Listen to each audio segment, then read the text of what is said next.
couple of years ago, I started using Twitter.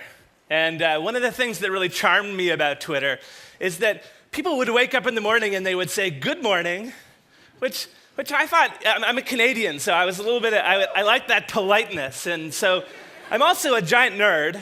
And so I wrote a computer program that would record 24 hours of everybody on Twitter saying good morning. And then I asked myself my favorite question: what would that look like? Well, as it turns out, I think it would look something like this. Right? So we see this wave of people saying good morning across the world as they wake up. Now, the green people, these are people that wake up at around 8 o'clock in the morning. Who wakes up at 8 o'clock or says good morning at 8? And then the orange people, they say good morning at around 9. And then the red people, they say good morning around 10. Yeah, more tens than 8s. And actually, if you look at this map, we can learn a little bit about how people wake up in different parts of the world. People on the West Coast, for example, they wake up a little bit later than those people on the East Coast. But that's not all that people say on Twitter, right? We also get these really important tweets, like, "I just landed in Orlando, plain sign, right? Or "I just landed in Texas, exclamation point," or "I just landed in Honduras." These lists, they go on and on and on and on, all these people, right? So on the outside, these people are just telling us something about how they're traveling. But we know the truth, don't we? These people are show-offs. They're showing off that they're in Cape Town and I'm not. So I thought, how can we take this vanity and turn it into utility? So using a similar approach to that I did with Good Morning, I mapped all of those people's trips because I know where they're landing. They just told me. And I know where they live because they share that information on their Twitter profile.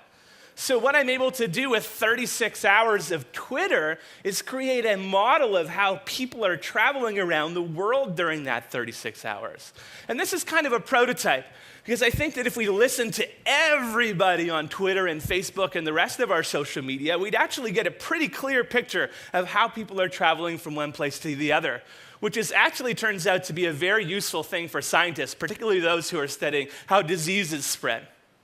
So I work upstairs in the New York Times, and for the last 2 years, we've been working on a project called Cascade, which is in some ways kind of similar to this one. But instead of modeling how people move, we're modeling how people talk. We're looking at what does a discussion look like. Well, here's an example. This is a discussion around an article called "The Island Where People Forget to Die." It's about an island in Greece where people live a really long time.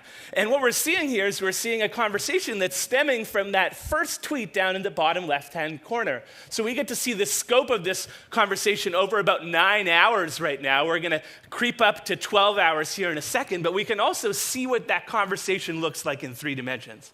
And that 3-dimensional view is actually much more useful for us. As humans, we're really used to things that are structured as 3 dimensions. So we can look at those little offshoots of conversation. We can find out what exactly happened. And this is an interactive exploratory tool. So we can go through every step in the conversation. We can look at who the people were, what they said, how old they are, where they live, who follows them, and so on and so on and so on. So the Times creates about 6,500 pieces of content every month. And we can model every single one of the conversations that happen around them. And they look somewhat different, depending on the story and depending on how fast people are talking about it and how far the conversation spreads. These structures, which I call these conversational architectures, end up looking different. So these projects that I've shown you, I think they all involve the same thing. We can take small pieces of data, and by putting them together, we can generate more value. We can do more exciting things with them. But so far, we've only talked about Twitter, right? And Twitter isn't all of the data. We learned a moment ago that there is tons and tons more data out there. And specifically, I want you to think about one type of data, because all of you guys, everybody in this audience, me as well, are data-making machines. We are producing data all the time, right? Every single one of us, we're producing data. Somebody else, though, is storing that data. Usually, we put our trust into companies to store that data. But what I want to suggest here is that rather than putting our trust in companies to store that data, we should put the trust in ourselves, because we actually own that data. Right? That's something that we should remember. Everything that somebody else measures about you, you actually own. So it's my hope, maybe because I'm a Canadian, that all of us can come together with this really valuable data that we've been storing, and we can collectively launch that data towards some of the world's most difficult problems. Because big data can solve big problems, but I think it can do it the best if it's all of us who are in control. Thank you.